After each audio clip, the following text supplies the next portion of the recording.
7:43 on a Tuesday, which means Sal has been here since 7:15. Femi arrived exactly on time, and Theo brought snacks nobody asked for. For the record, this is how it has always gone. The archives confirm it. Theo, you brought the good crackers. What do you want? I want you to have a snack and feel a little more settled before we start. That's all that's happening here, Sal. Nobody brings the good crackers for free. Big Nick used to say, a man brings food to a table, he's buying something. Your shoulders dropped when he put the bag down. You already took one. I'm just noting that. Can we get the board out? We are 7 minutes behind. Vince, you're wearing the whistle. I'm aware. It's a word game. I said I'm aware, Warren. Vince, do you want a cracker before we start? I think you might want a cracker before we start. His jaw just unclenched. Give him 2. All right, give me a minute. Could go big. Could also go home. First turn, clean it up. Wait, 3.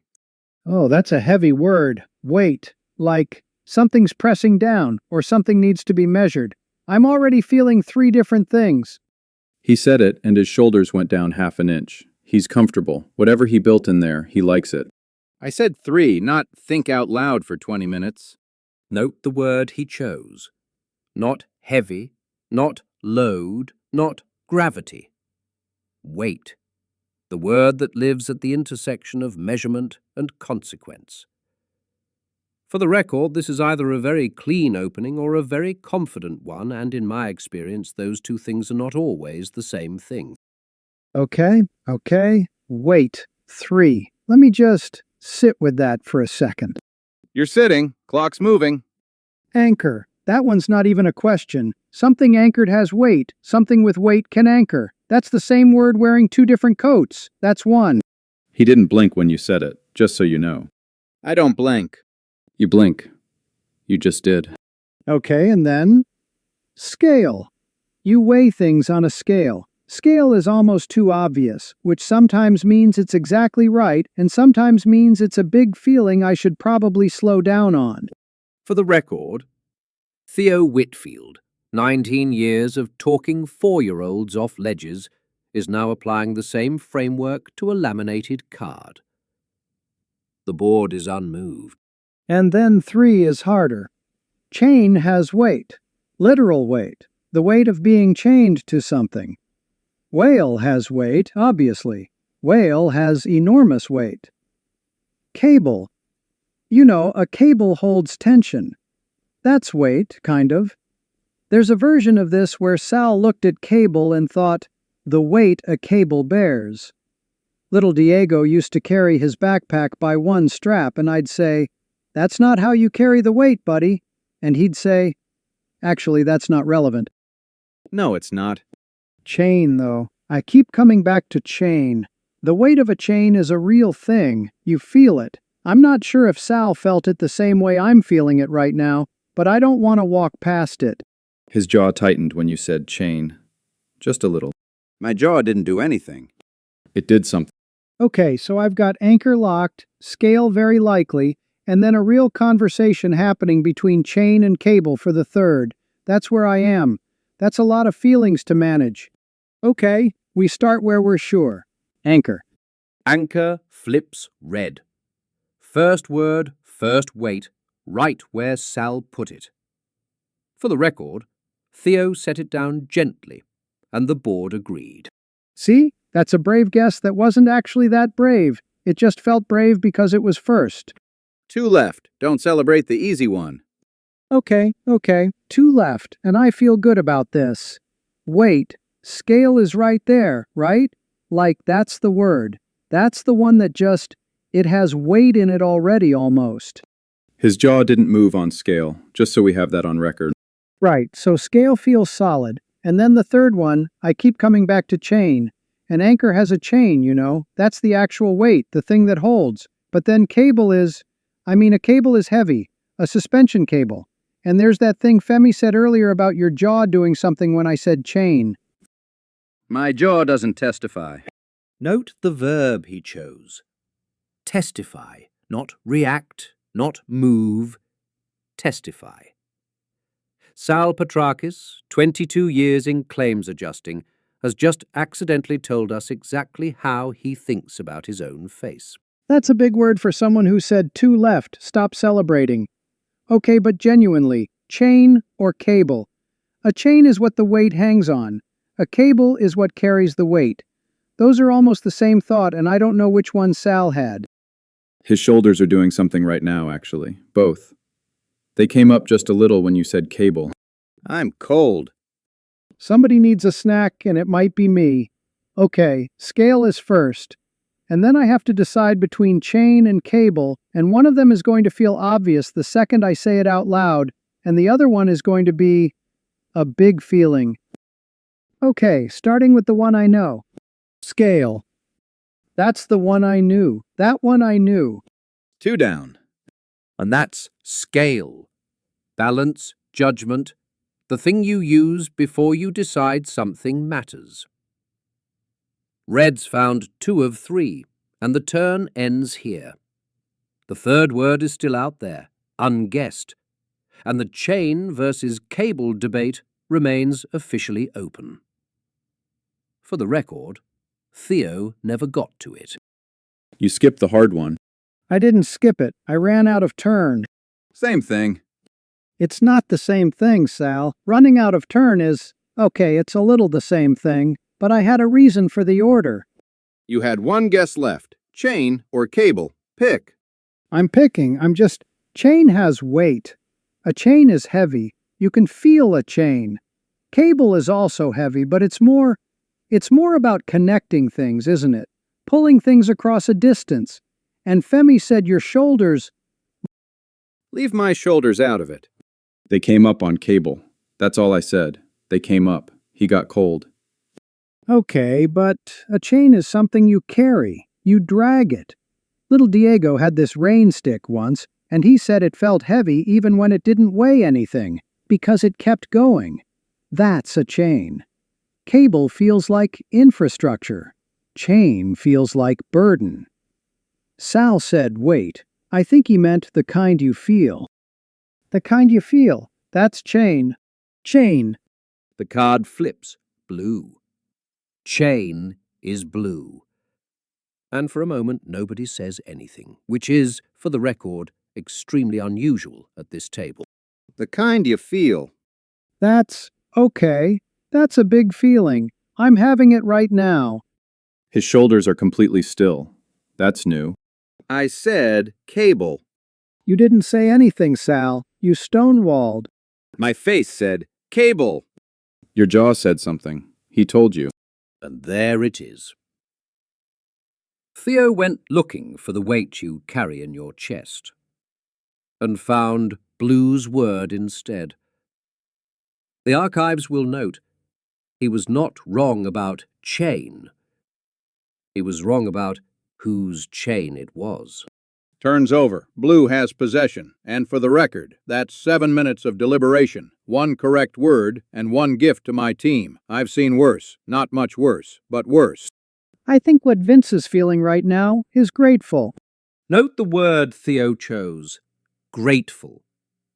Not lucky, not benefiting, grateful, which is a word that requires someone to have done something for you.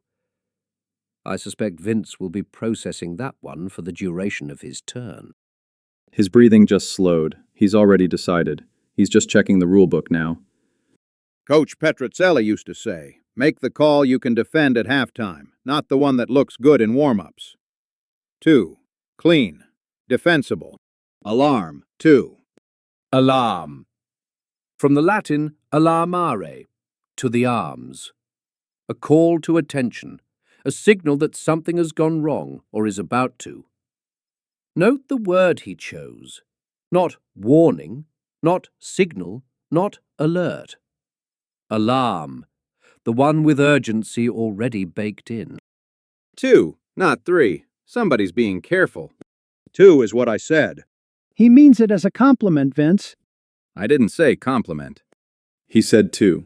He said it like a man who knows exactly which 2. No hesitation in the delivery, just the exhale after. For the record, Sal's diplomatic read of careful has been filed under things Sal will deny meaning as a compliment. We move forward.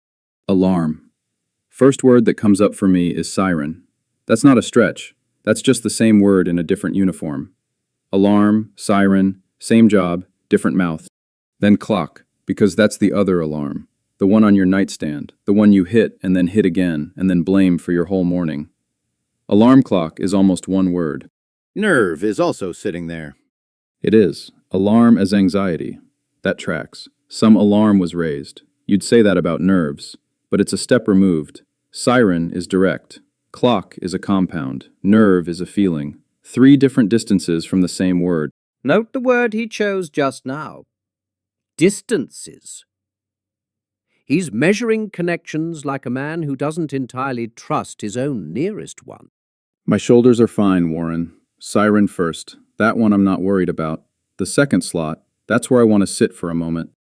Okay, siren. That one's not a guess, that's just recognition. Siren. The body already said so. Clean guess. 1 left. The easy one first. Smart. Now let's see what he does with the rest of the turn. That was really confident, Femi, like you already knew the answer and just needed to say it out loud. For the record, he called it recognition, not guessing. The archives will note the distinction. Now he has one guess left, one word he's less certain of, and a board that hasn't tipped its hand. All right, 1 left. Alarm, and now I need the second one. Clock is right there. Alarm clock. Everyone's had that conversation 100 times. So take it. I'm looking at Vince. His hands haven't moved since I said siren. Still, like he's waiting. That's not the posture of someone who's already gotten what he needed. For the record, Vince has now been accused of having posture. He has not confirmed or denied it. The archives will note that silence, in this context, is doing a great deal of work. Clock is what you say when someone says alarm. It's the first word. 2 first. Vince doesn't give you the first word. What's the second word then? Nerve. An alarm doesn't just make noise, it hits something. You feel it in the chest, in the back of the neck. That's a nerve. That's what an alarm does to the body. That's a 3-step walk to a 1-step answer. His hands are still flat on the table. A man who already got his 2 words relaxes the hands. His don't. Note the word he chose. Hits something. He's not connecting a clue to a card, he's describing a reflex. Femi Okonkwo, physical therapist, has just diagnosed the word alarm as a stimulus and is now hunting for its nerve ending on a board that may or may not agree with him. His hands are the tell. Nerve. Clean guess, by the letter. 3 steps to a 1-step answer, and it works. Somebody explain that to me. Note, for the record, the word he used, tell. Not clue, not sign, tell. A word that belongs to card tables and courtrooms. Femi Okonkwo has been running a poker read at a word game, and tonight, regrettably, the cards agreed with him. Don't. Whatever you're about to say, don't. I wasn't going to say anything. You were going to say the body doesn't lie. The body doesn't lie. Okay. That's Blue's turn, and it was a really clean turn, and I think what we're all feeling right now is just a little bit of transition energy, which is normal. Transition energy, filed. Enid would have cut it to discomfort, but Theo has never once met a feeling he couldn't extend a grace period. Lot of open road out there. Some of it's mine, some of it isn't. Problem is, it all looks the same color from here. His pen hand just went still. He found something. Could go wide, could also go home. 2 clean ones beats 3 that wander. Garden. 2. Oh, that's a good one. Okay. He exhaled before he said it. Not nervous, settled. He likes this clue. I'm not asking for a wellness check. For the record, after wait and alarm, Sal Petrakis looks at a board full of open road and offers the group a garden. Note the word he chose. Something you tend. something you sit in. For a man who reads everything as a transaction, that's a very specific kind of gift. I'm just saying. It's a clue, Warren, not a personality disclosure. Okay, garden. Okay, that's a good word, Sal. Okay. You said okay 3 times. That's how many okays it deserved. Spade is right there. You dig with it, you use it in a garden. That's not a leap, that's just a fact. Little Diego could get that one. Note, he said dig before he said guess. The body language report is going to say he already committed. Your whole posture just opened up when you said spade. Chin up, shoulders back. You're not deciding, you're announcing. I know. Spade is the easy one. The second one is where I need to sit for a second. Because, okay, bench is very garden. You sit on a bench in a garden, that's a real thing. But thorn, roses. You don't have a garden without thorns, and Sal, he'd give you the beautiful word with the sharp thing inside it. That feels like him. Don't analyze me. Analyze the board. See, the thing is, those are different things for me. Bench is solid. It's literal. It's garden furniture. Thorn is also literal. It's also garden, but it's got a little more, I don't know, it's got a feeling to it, like something worth protecting. He said, something worth protecting. Filed. Theo Whitfield, deliberating between a bench and a thorn, chose to describe the thorn as an act of care. I don't know what that says about him. I have a theory. Your jaw tightened on bench. It didn't on thorn. My jaw is telling me something. I just need to figure out if it's the right something. Bench is the word you put in a catalog. Thorn is the word you put in a poem. Sal writes clues the way he reads claims. Clean, no decoration. So maybe bench is actually closer to how he thinks. But then again, garden already has enough decoration just by being garden. He might lean into it. Okay, starting where I'm sure. Spade. There it is. See? That wasn't brave. That was just first.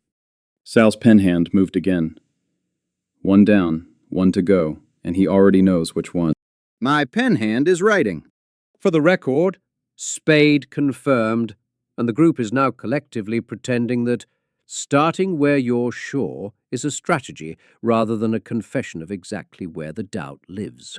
Okay, garden. One guess left. And bench is right there, isn't it? A garden bench. That's a real thing you buy from a catalog. Your voice just went up on catalog. That's not confidence. That's a question you're asking yourself out loud. Okay, but thorn. You absolutely find a thorn in a garden. That's not even a stretch. That's where thorns live. A thorn is a garden word. Analyze the board. Your jaw is doing the same thing it did before spade. Settled. You already know. The thing is, little Diego had this drawing once, a garden, and the whole thing was just a fence and one thorn bush and a bench by the wall. And I asked him what it was, and he said, the place where things wait. I think about that a lot. Bench is where you sit and wait. Thorn is what grows while you do. They're both garden words. They're just different parts of the same garden. For the record, he started with the catalogue word, lost confidence in it, and has arrived at a preschool drawing as the deciding vote.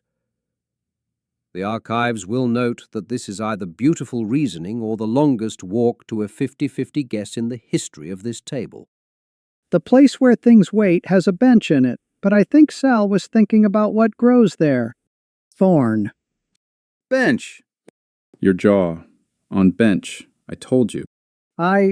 Yeah, okay. That's a big feeling. That's a very big feeling, and I'm going to just sit with it for a second. The remaining cards come up one by one.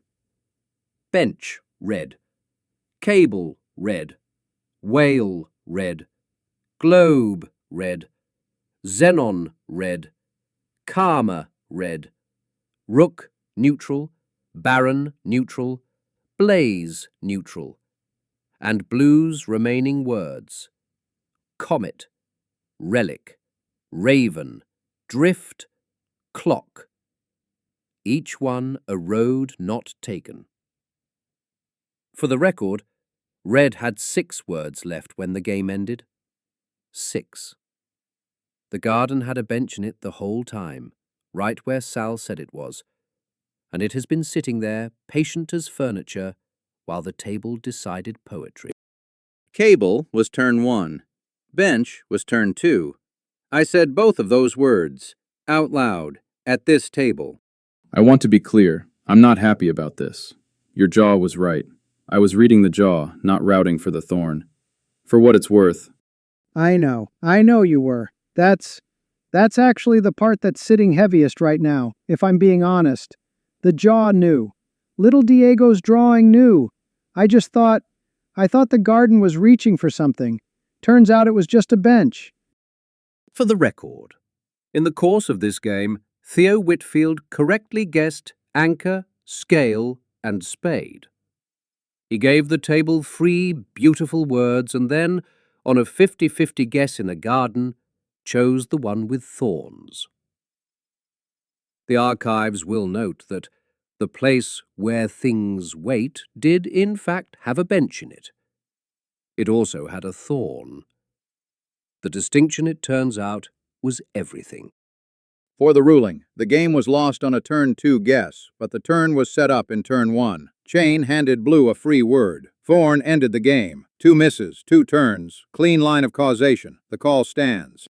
The call's been standing since Chain flipped. Just took a while for the rest of the building to come down. What I find interesting, and I want to say this carefully, is that the body was right both times. Sal's shoulders came up on Cable. His jaw moved on bench. 2 different turns, same pattern. The read was consistent. The decision went the other way both times. Okay, I'm going to sit with that. That's a lot of information to hold right now, Femi. Don't sit with it. Just remember it. Next time somebody's jaw moves, maybe don't go with the poem. I hear you. I do. And I want to say, for the record, Warren, I don't regret the reasoning. I regret the outcome. Those are different things. Little Diego's garden was real.